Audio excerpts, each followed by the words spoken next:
Welcome back to the Healthy Business Podcast. I'm Ty King with American Business Engine, and with me today, usually and always, is Jessica Tolliver. Jessica, you can explain who you are. Okay, yes. So I am what they call Jessica 2.0. So not Jessica, I'm actually Lena, but I work for Jessica, and I've been her assistant for about 3.5 years now. And I pretty much run the office side of things while she does all the major stuff. Very cool. So. With Cam with Cam Clapper. Yeah, sorry. I know you don't know the rigmarole yet. I do not. So, yeah, anyways, how are you? I'm good. You good? This is uncomfortable for you. Very. I understand. Yeah, okay. So, being in front of a camera and having stuff in your face. Yeah, first time ever. So. Yeah, okay. Very good. Did you have a good week? I know, like, it's hectic. You're going golfing. I'm going golfing later. Yes. First time to go golfing. Never done that. Oh, you've never gone golfing before ever? No, never before. Oh, wow. But I figure it's a good networking opportunity. Lots of people go golfing. They do. I don't know what the heck It's the deal a is with thing. that. Like, I've tried it, and I'm not good at it. It's not fun. I mean, it's fun when I don't know. When you're winning? Yeah, I guess. Yeah, exactly. Got close, and that gets you a little bit a boost of excitement. But then, other than that, no. I'm just like, okay. I'm ready to ride the golf carts. Let's go do some of that. Yes. I was promised that there was going to be a golf cart involved and that I could drive it. See, that's the big draw for me. Yeah. Yeah, so. Golf carts. Yeah. It's a beer cart and a golf cart. Hey, there you go. Yep. To the clubhouse. And like I said, one thing about golfing is there's a lot of networking involved in that. And at this time of year, there's a lot of networking events because of the holidays. Yeah, that's true. And so. I don't know a whole lot of people that go golfing in December, but congrats on that. Yeah, and, I don't either. Yeah. Winter golfing that's like the first time you go swimming is like to polar bear dive. You know what I mean? Like you just go in the ice caps and just dive in. Yes. Yeah, it wasn't my pick, but I'm just going along for the ride. Oh. Okay, well, good on you. Yeah. So I guess today we're going to talk about, a little bit hinting on, because you know way more about this on the business side than I do even, about, end of the year wrap up for your business. Yep. So it is getting to the end of the year. It's that time where we want to start looking at our profit and loss statements, kind of seeing where our budgets are throughout the year, and seeing if there's any like holes that need to be plugged. And so you can kind of go back over the previous year, see all your expenditures, and just making sure that you are on the track that you think you are. And one cool thing is, I don't know about a lot of businesses, but we utilize Amazon a lot for business purchases. And you can actually go on their website and go to their business services in the orders section, and you can download a CVS file that has a list of everything that you spent per category with order numbers, if they were returned or not, and it goes through your expenses so that you can see not only that you spent money at Amazon, but exactly what categories at Amazon you spent them on, and making sure that you know that you're not going over in certain spots. That's awesome. I had no idea you could even do that. Yeah. So it's a really cool feature that Amazon provides with just any business account. Nice. Okay. Very cool. And you guys also obviously run a nonprofit, so are you guys also like the Smile.Amazon? Are you on that too? Like every time you buy, it benefits them? Yes. And so great. Yeah. So if you have a business and a nonprofit, you can benefit from both from buying from Amazon. So one of the advantages of capitalism. So that's very cool. So when you're putting all these sheets together, you said CSV, right? Or CSV, whatever it's an Excel file. Yeah. So you use Excel. That's what I was getting at. Okay. Yeah, that's pretty much how everything downloads these days, and because we use QuickBooks Online, which is pretty much universal for most small businesses. Sure. It's cost effective. It's easy enough to use, things like that. Mm-hmm. And also, you can integrate it with your accountant. So, like our accountant, we can put them on our QuickBooks, and they can see everything, and that way they can help us with end of the year wrap ups and making sure that our paperwork's getting filed, that our our W-2s are going to be ready for January 31st, that our 1099s are getting prepared, and all that. Very nice. So right now, all I've been doing is going back over our contractor list for the year, verifying their information, making sure we have the correct addresses, phone numbers, things like that. So you're going super legit. This is, I don't know. Mm-hmm. This is what you're supposed to do when you're out in business. You know what I mean? I know some people that don't really even know that you're supposed to do any of this stuff at the end of the year, and then they kind of fumble their way through it. And yeah, if you have a good accountant, the accountant will do a lot of it. Yeah. But I just always like to verify that our contractors, we have the right contact information, things like that. Yeah. Just so we know that they're going to get their paperwork, because a lot of people, they really care about getting their taxes filed, as early as possible. Yeah. And we do have a legal January 31 cutoff date. Sure. And so we want to make sure that we get them up to as early as possible. That way our contractors are happy with us because we want them to continue to work with us. Yeah, for sure. Absolutely. So what are some other things that you're keeping in mind towards the end of the year and the wrap up? Like, obviously, lots of people are planning, what are we going to do in the next year? What's our growth look like? You know what I mean? And Well, hopefully they started that back in September. Well, no. Hopefully they did, Yeah, But hopefully. a lot of people will start thinking about it in January, and it's like, okay, well, the new year already started. You're kind of late on that, so like Yes. you should have already had this meeting and done this. Yeah. But yeah, I guess getting these numbers together sort of helps you, get a good, figure on, okay, this is what we've done compared to last year, and what are some, growth, projections that we can make for ourselves next year and things that we can do differently. Or like, this didn't make us as much as we thought it was going to. Let's change this, and this. Mhm. Does that help in It reorganizing? does help. It helps like kind of where you stand and where things are, especially like this year we have 12% inflation rates. What was costing me, say I'm ordering a bottle of massage gel. It Yeah. was costing me $14.95. Mhm. It's now costing me $23. Wow.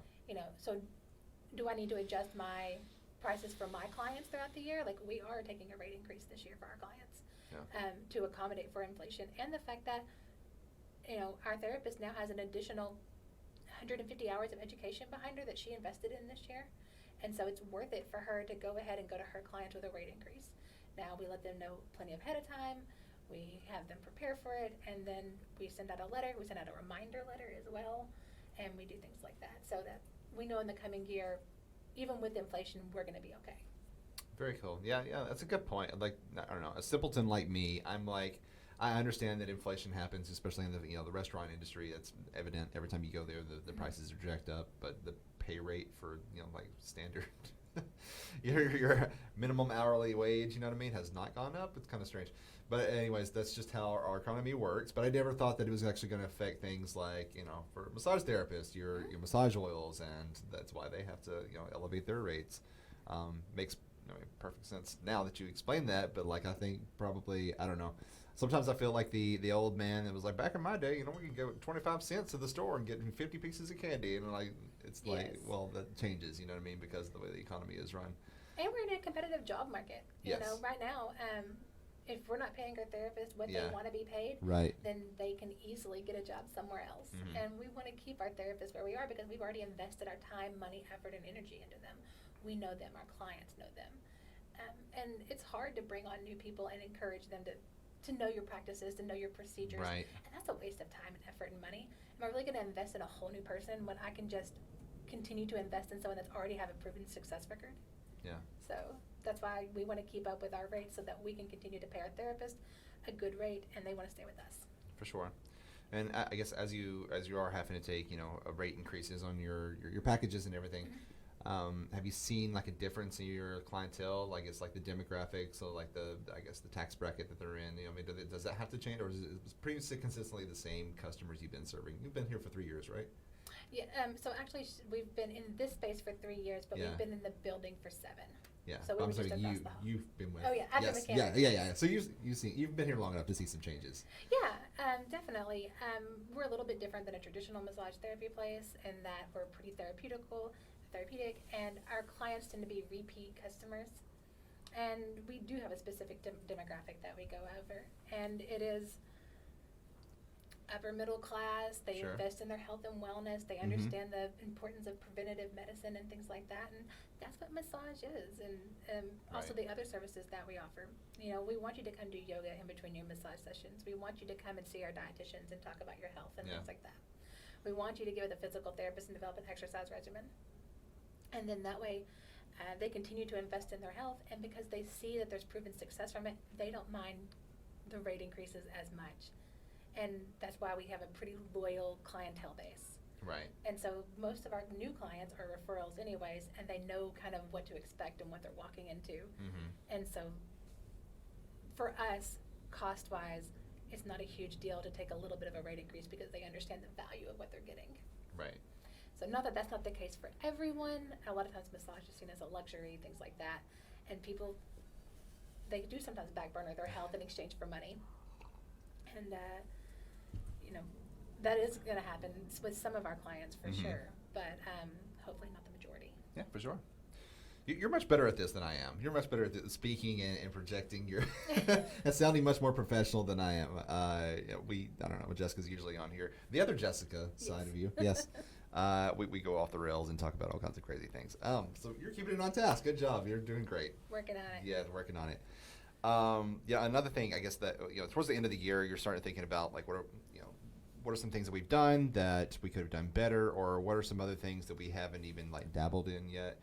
And one of them is like joining organizations, or maybe your chamber of commerce or the Better Business Bureau. That's one. Like we've been sort of juggling around and been like, okay, I don't know. I'm sort of torn on it because like it seems like such an antiquated, thing.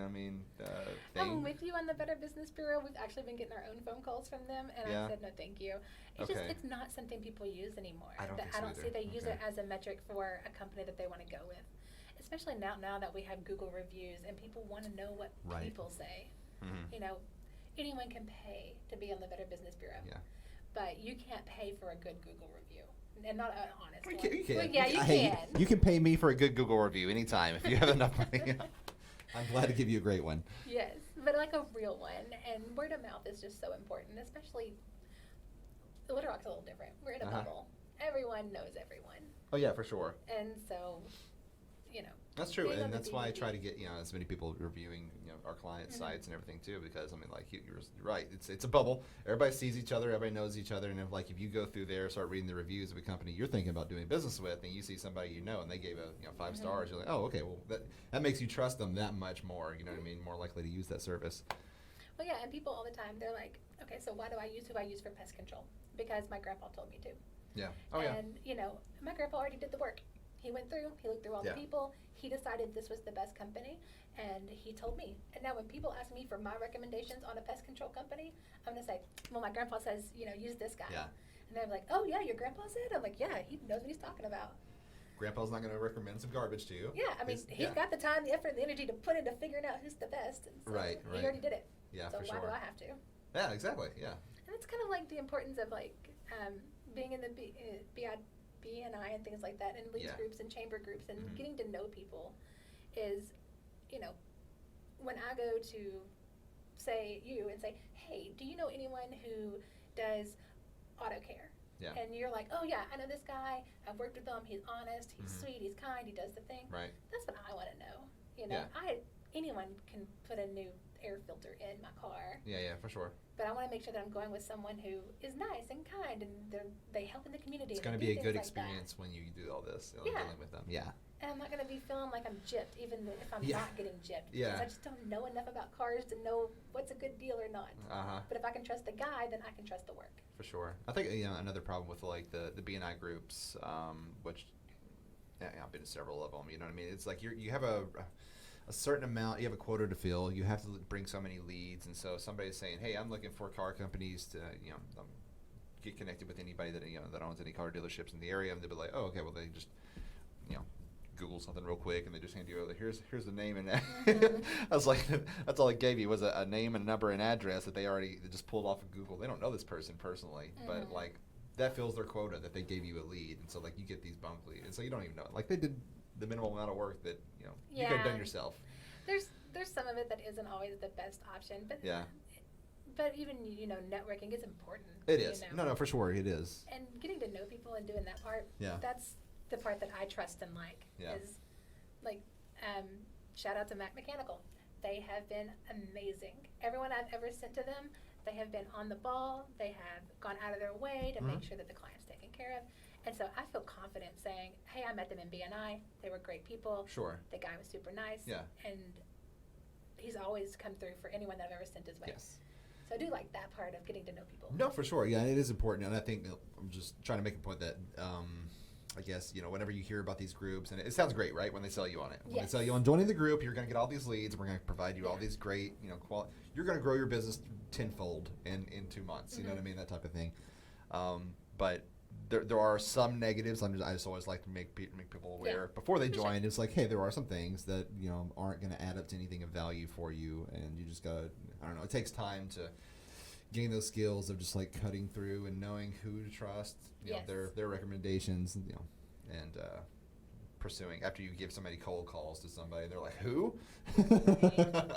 Like you're like, oh, okay, I'm not gonna get any more from that person. Yes, for sure. Yeah. Yeah, there is downfalls to any kind of networking group, but then again, that's why I think it's important to be involved in a lot of different things.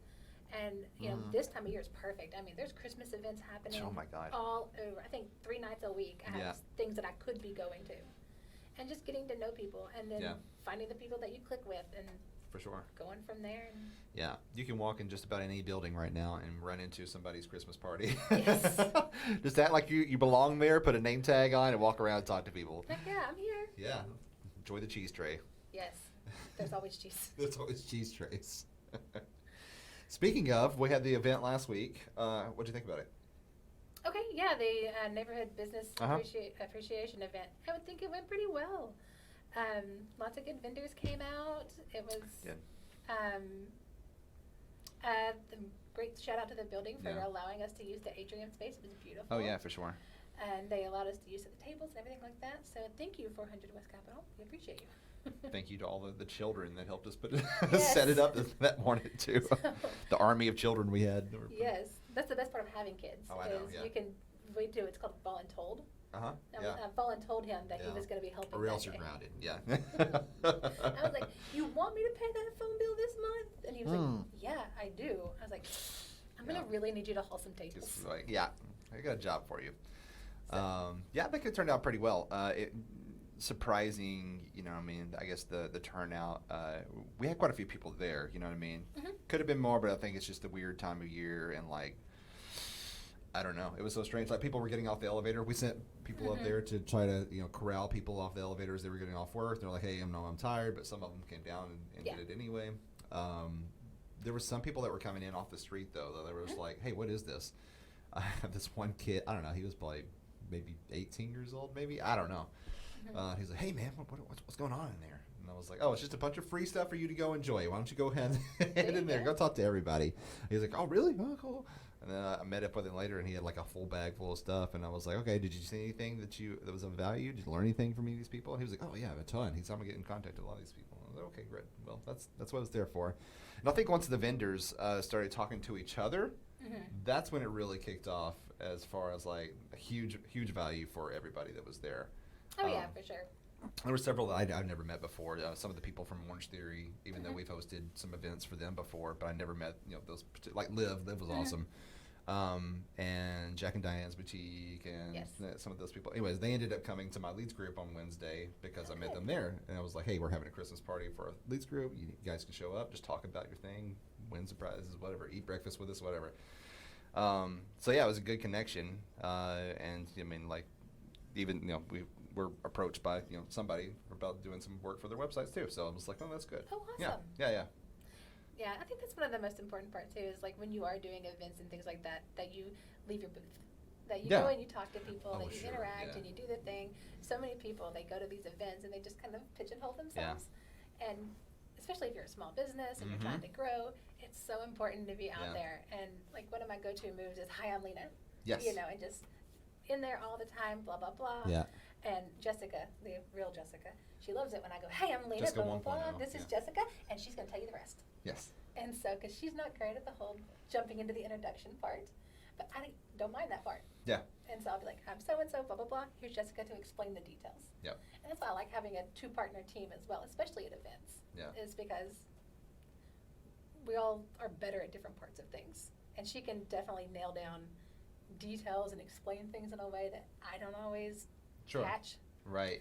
But I'm a lot quicker to jump in with the, hey, I'm Lena part. Yeah. So. Yeah, I have to over practice. You know what I mean? I'm naturally an introvert, and I think, you know, Jessica has a lot of that to her. And so, like, somebody called me last week. I went to an event. She's like, hey, you're my favorite fake extrovert. And I was like, really? Okay. She's like, yeah, you go out to all these networking things, but you don't, like, internally it kills you a little bit. And I was like, yeah, you're right. You're absolutely right. Yes. Yeah, it's so, I mean, it does take practice, but like, I don't know. I always approach, it's not always first, hey, I'm Ty, but like, that's working for you.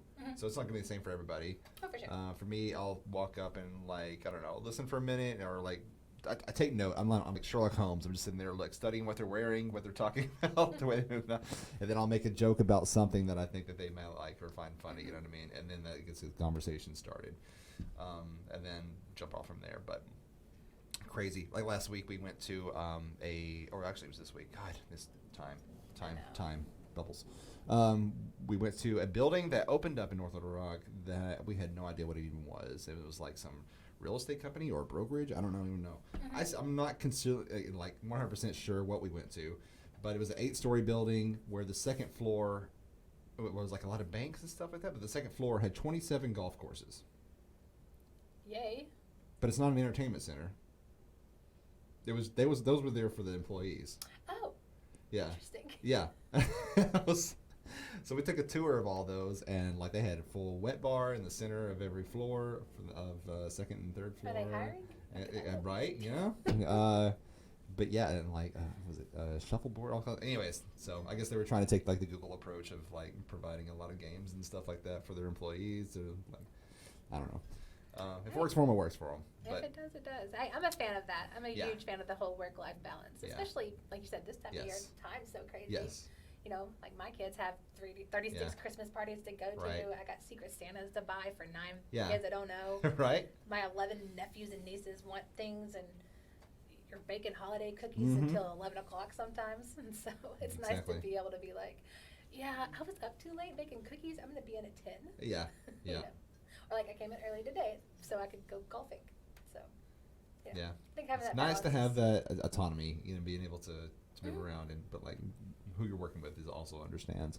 But yeah, like we were walking around the floors, and I just grabbing little details and stuff. Like one guy had a can of Spam in his window of his office, and so what we really hit it off because I was asking him about the Spam, and I was like, that gives you a bad reputation, right? Well, it turns out there's a whole story about like his second week there, like he became the king of Spam, and that's now his nickname and stuff. And I was like, oh god, I was like, this stuff is gross. And then telling a story about how I've got another friend who has, instead of a regular Thanksgiving or Friendsgiving dinner, he has Spamsgiving. Oh, it's disgusting. He buys all the different flavored Spams, like pumpkin spice. Ooh, fun. Fries them up and like puts them out and makes all kinds of crazy little foods and stuff, and invites everybody over for Friendsgiving. I do not want to be friends with that guy. Yeah, right. So it makes for an interesting story where like somebody gets a reaction. Either you're like, oh, that sounds good, or God, that's awful. But it kicks off the conversation, and we get to talking about what it is that they do, and like how we can potentially learn from them. It's a large company, so we'll probably never do marketing since they have their own department, but still good to learn from those types of people. It's good to learn from those types of people, and it's good to have those connections. You never know. Maybe one day he's going to need something niche done that is something that you're really good at. And he can bring you on for freelance. So many people have side hustles too. So like that's what I think of is like, well, somebody's going to branch off and do their own business eventually. I mean, you're going to need us, and so till then, I'll work with like build that connection. Whenever you need us, hey, we're here. Yeah, some people are really entrepreneurial. I am not. I will forever and always be an employee. I will never run a business. That's too much stress. So why is that? What do you like about it? I get to turn it off. Okay. So at 5 o'clock, I'm done. I'm done for the day. Okay. I can check out. When I'm going golfing at 10:30, that's it. I'm done. Yeah. But my boss, if the phone rings, she's got to answer it. It doesn't matter when. For sure. If the accountant calls, she's on duty even if I'm off. Yeah. And so, me personally, I'm gonna be able to go. Not my circus, not my monkeys. Okay. I ask, and not to. Yeah, for sure. Be great or offensive. I just don't understand because like my mindset is completely the opposite. Where I want to be on all the time, and I want to. This is my thing I'm building. You know what I mean? And I'm working on it all the time, and I'm obsessive over it. You know what I mean? Refining it and growing it. But that's just different strokes, different folks. Some people are super entrepreneurial, and they're so laser focused, and they want to do the thing, and they love it. And there's some people that are like, I'm here to help, but when I'm done, I'm done. Yeah. And then come back the next day and start again. But you're not, but while you're here, because it's interesting, because while you're here, you're not just like clocking in, clocking out. You're doing a normal day. You're just getting through it until the clock runs out, right? You're making a lot of really great changes since you've been here with the company and like helping just stay on task. She does have the entrepreneurial thing where she likes to throw these huge ideas at you, and you sort of, okay, let's put them through the meat grinder and see what comes out. And like, how can we do this actually without And I think that because she allows me to have that freedom with my job, it allows me to be a lot more effective when I'm here. You know, I've had an 8 to 5 job where I was clock in, clock out, and I was required to be there. I wasn't always the most productive during that time period because I was like, I'm just filling a time clock. Yeah. But whenever I know that, you know, I'm working a job that makes a difference for somebody specifically, you know, then I'm a lot more productive while I'm here. Yeah. I'm not going to be playing on my phone or doing TikTok or Sure. you know, doing the things. I'm going to be actively working, and then I'm going to be like, oh, that's cool. I'm done around 10. I'll just wrap up and make sure all my shit's done for the day and move on. Yeah. So. Very nice. Yeah. Well, I mean, you're killing it. So, I mean, it's good. And it's helping Jessica out a lot. So. Yeah. Works for me. Yeah. Well, anything else you want to add on to this one for end of the year?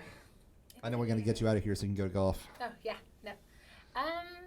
No, it's a good time to check in with your clients. Yes. You know, for the year and say, hey, thank you for everything. Oh, I'm not a huge fan of Christmas cards, but, you know, a quick email, things like that. You know, hey, thank you for the year, blah, blah, blah. Yeah. These are the changes. You know, like we've hired on new therapists, things like that, so we can put in our end of the year. Oh, nice. You know, we've had Bobby on, we've had Virginia added. Thank you for being our continued client for the year. We look forward to you in the next year, things like that. That's And good. so, Yeah. yeah, good end of the year wrap ups. Everyone appreciates those. For sure. We've been doing like wellness checks with our clients and be like, calling them up, hey, how's it been going? Have we been meeting your expectations? Has it been great? Is there anything else that we could improve on? Do you need anything from us? You know what I mean? I want to make sure there's no like contention or anything. You know what I mean? And I think it's important to also do those. Like we started those back in end of October because come December, everyone's done. You know, if you're starting this on December 1, you're too late. Exactly right. And because, you know, like I said, December 1, I'm busy. Yeah. You know, my calendar has got stuff on it every day. Slammed. And so I think when you start those end of the year wrap ups, start them in September. Right. And that way, you know, by the time December rolls around, you have a good footing. Yes. So that'd be my best advice. Start in for end of the December. year. There it is. Start in September. Start in September. That would be my best advice for the Yes. end of the year wrap up. Okay. Well, if you are or watching this video on YouTube and you see that Jessica looks a little bit different today, you like her hair, she's done something different. You can also catch this as an audio form podcast on any of the podcast catchers from Apple, from Google, from Podbean, from everywhere else. We're distributed worldwide on all of the platforms. And if you'd like to help us out, we also have a Patreon. So if you go to Patreon and search for the Healthy Business Podcast, you can donate on several different tiers and try to help us to fund our coffee habits and you know, earn a little bit from being able to come in here and sit here and spit the wisdom of Lena out towards you guys so that you can absorb it and then grow your businesses that way.